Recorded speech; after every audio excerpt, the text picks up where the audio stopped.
개똥도 약에 쓰려면 없다는 속담이 있습니다. 우스갯소리로 여겨지는 말 같지만 실제로 오래전부터 분변을 병치료에 사용한 기록이 있습니다. 일례로 4세기 중국 동진의 의사 갈홍과 16세기 명나라 의사 이시진이 설사, 구토 혹은 변비 증상에 건강한 사람의 분변액을 먹여 치료했다고 하고, 조선의 중종도 열이 심하고 호흡이 급박하여 야인건수라는 분변액을 복용했다고 합니다. 유사한 사례가 서양에서도 전해지는데 17세기 이탈리아 의사 아카팡단테는 병든 동물에게 건강한 동물의 분변을 먹였다고 합니다.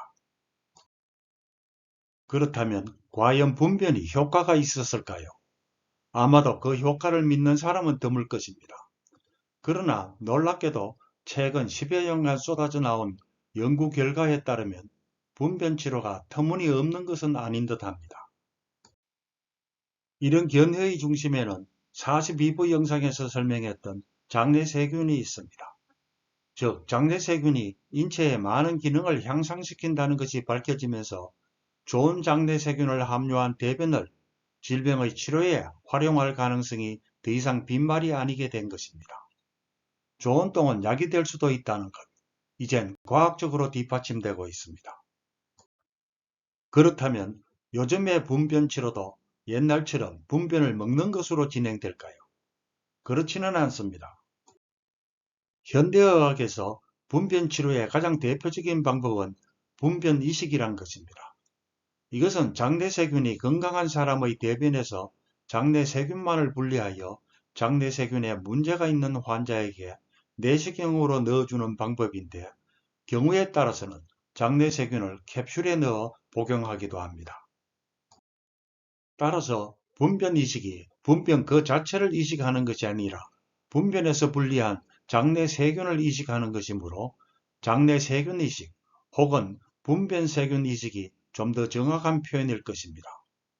그러나 국내에서는 분변 이식이란 간단한 용어가 좀 더 일반적인 듯하므로 이 영상에서도 분변 이식이라고 부르겠습니다. 분변 이식이 처음으로 환자에 적용된 사례는 클로스트리디움 디피실이라는 장에 서식하는 병원균에 감염된 환자였습니다. 이 균은 장염을 일으키는데 주증상은 설사, 복통, 발열이고 심하면 혈변이나 점액변에 탈수까지 동반하기도 합니다. 이 병을 치료하기 위해서는 원인균을 죽이는 항생제를 사용합니다. 그러면 80% 정도가 좋은 반응을 보인다고 합니다. 그렇지 않은 환자는 재발할 수 있는데, 이때 다시 항생제를 사용하면 내성으로 그 약효가 감소하고 재발이 거듭되는 경우에는 항생제 효과 상실로 상황이 더욱더 악화되기도 합니다. 따라서 이런 재발 환자를 위한 수단은 매우 제한적이었는데, 근래에 와서는 장내세균을 이용한 치료법이 시도되었습니다. 왜냐하면 이 병은 장내 병원균 감염이 그 원인이므로 장내 미생물을 교체하면 치료에 도움이 될 것이라 예상되었기 때문입니다. 이런 이유에서 클로스트리디움 감염이 재발된 장염 환자에게 분변 이식이 시도되었습니다. 이것이 그 결과를 발표한 논문인데, 네덜란드 연구진이 2013년에 발표한 것입니다. 이 논문에 따르면 재발된 장염 환자에게 분변 이식을 한 번 하면 완치율이 81%이고 두 번 하면 무려 94%가 완치되었습니다. 그러나 분변 이식 대신 항생제 치료를 한 재발 환자는 오직 31%만 완치되었고, 항생제에 장 세척을 더해도 효과는 23%에 불과했습니다. 이와 같은 극명한 차이에서 분변 이식의 위력을 여실히 체감할 수 있습니다. 분변 이식의 이러한 성공 사례를 바탕으로 이를 다른 질병에도 적용하기 위한 노력이 지난 10여 년간 꾸준히 수행되어 왔습니다. 특히 저는 지난 44부 영상에서 장내세균은 몸의 면역 기능에도 영향을 줄 수 있기 때문에 분변 이식이 면역항암제 효과에도 도움을 줄 가능성을 언급한 바 있습니다. 그렇다면 분변 이식을 실제로 면역항암제 치료를 받는 암 환자에 적용한다면 어떻게 될까요? 이를 직접 수행한 연구 결과가 사이언스라는 학술지의 2021년 2월호에 두 편의 논문으로 나란히 발표되었습니다. 하나는 미국 연구진이, 또 하나는 이스라엘 연구진이 각각 독립적으로 수행한 것입니다. 이 두 연구 모두 전이가 아주 잘 되는 멜라노마, 즉 흑색종이라는 피부암 환자를 대상으로 했습니다. 여기서 흑색종에 대해서 좀 더 자세히 알고 싶은 분은 14부 영상의 지미 카터 전 미국 대통령의 사례를 참고하시기 바랍니다. 이 두 연구 모두 거의 같은 방식으로 진행되었습니다. 즉 이들 모두 전이된 흑색종 환자에게 PD-1 계열의 면역항암제를 투여했습니다. 그 결과 치료 효과가 좋은 환자도 있었고 그렇지 않은 환자도 있었습니다. 그런데 같은 항암제를 투여했는데 왜 이런 차이가 나왔을까요? 연구자들은 그 이유가 장내 세균의 차이일 가능성을 생각했습니다. 즉, 효과가 좋은 환자는 좋은 장내 세균을, 효과가 없는 환자는 나쁜 장내 세균을 가지고 있었기 때문이라는 것입니다.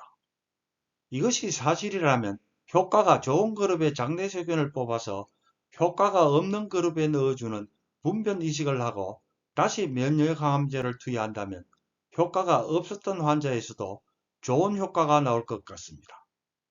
그런데 이것은 사실로 밝혀졌습니다. 미국 연구진의 경우에는 분변 이식을 받은 환자의 40%가, 이스라엘 연구진의 경우에는 30%가 면역항암제의 좋은 치료 효과를 보였던 것입니다. 이 수치는 암이 전이되고 더구나 1차 치료에서 실패했던 환자를 대상으로 얻은 것이라는 점에서 괄목할 만한 성과로 보입니다. 그렇다면 치료 효과가 좋았던 환자는 과연 어느 정도로 좋아졌을까요? 이것은 이스라엘 연구진이 제공한 것인데 치료 효과가 좋았던 환자 한 명의 치료 전과 치료 후의 PET-CT 사진입니다. 치료 전에는 다리와 사타구니에 전이된 흑색종이 검은 점으로 보입니다. 그러나 치료 후 201일에 찍은 사진에서는 이런 전이암들이 완전히 사라져 보이지 않음을 확인할 수 있습니다.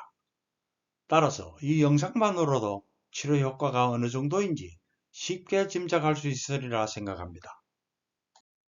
그런데 이스라엘 연구진은 분변 제공자별로 치료 효과를 따로 분석하기도 했습니다. 이들의 연구에서 분변을 제공한 사람은 2명이었는데 제공자 1로부터 분변 이식을 받은 환자는 60%가 치료 효과를 보였습니다. 그러나 제공자 2의 분변 세균을 받은 환자는 모두 치료 효과가 없었습니다. 따라서 이들을 평균 내면 전체적인 치료율이 30%였던 것입니다. 이 연구 결과는 분변 이식이 분변 제공자에 따라 그 결과가 달라질 수 있음을 의미하고 그 이유는 제공자에 따라 분변 세균의 종류가 달라지기 때문으로 생각됩니다. 그럼에도 불구하고 분변 이식은 면역항암제 치료에서 효과를 보지 못한 환자에게 또다시 기회를 제공한다는 측면에서 아주 고무적으로 생각됩니다.